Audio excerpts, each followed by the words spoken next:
toutes, bonjour à tous, bienvenue dans la Minute Techno Alimentaire. Aujourd'hui, une question de fromagerie.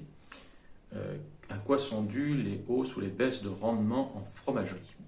Alors, les hausses et les baisses de rendement en fromagerie peuvent être liées à deux choses. Soit aux quantités de matière que l'on récupère ou pas. En gros, est-ce qu'on a produit des fines pendant le process ou pas?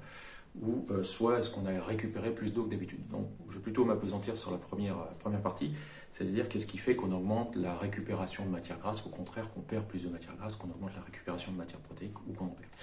Alors en fait, je mets un guillemet quand même sur la récupération de matière protéique, c'est pas une récupération, c'est une corrélation entre les matières protéiques du lait mises en œuvre et ce que l'on récupère sous forme d'extrait sec dégraissé dans le cahier. Que ce soit la récupération de matière grasse ou de matière protéique, elles sont liées à peu près la même chose, c'est-à-dire d'une part la richesse du lait en protéines au départ. Plus le lait est riche en protéines au départ, plus il a tendance à faire un cahier sec qui résiste au travail du dit cahier. Donc en gros, quand vous avez un cahier qui est plus ferme, plus raffermi, mieux structuré par un réseau protéique plus dense avec le calcium, vous générez moins de fines lorsqu'il y a des actions mécaniques et du coup, vous avez une récupération matière qui est plus importante sur les deux principaux composants fromagers que sont les protéines, les protéines caséines et la matière grasse. Un autre élément qui joue sur les taux de récupération, c'est la matière grasse elle-même. Et là, ça va en sens inverse, c'est-à-dire que plus on met de matière grasse pour un taux protéique donné, moins on en récupère. Pourquoi? Parce que la matière grasse n'a pas un rôle actif sur la coagulation. Au contraire, elle va rendre le cahier plus lâche, plus souple, plus mou. Et en gros, plus il y a de matière grasse dans le cahier, plus ce cahier se retrouve lâche et plus on génère de fines. Donc en gros, quand on suit les taux de récupération de matière grasse, ça peut aller en gros de 90 à 93% sur des technologies classiques de matière grasse récupérée, ça fait 3-4 grammes de matière grasse perdue par litre de sérum.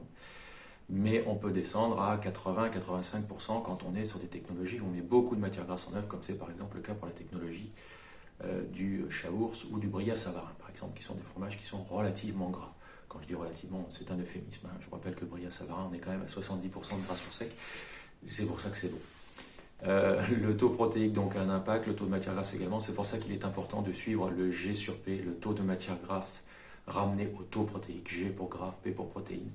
Et en gros, quand on a des taux qui sont aux environs de 1 à 1,1, ça se passe correctement. Au-delà de 1,15, 1,20, 1,30, là on a des soucis de récupération, notamment de matière grasse. On fait des cahiers mous qui s'égouttent difficilement, mais qui aussi génèrent des pertes de matière grasse.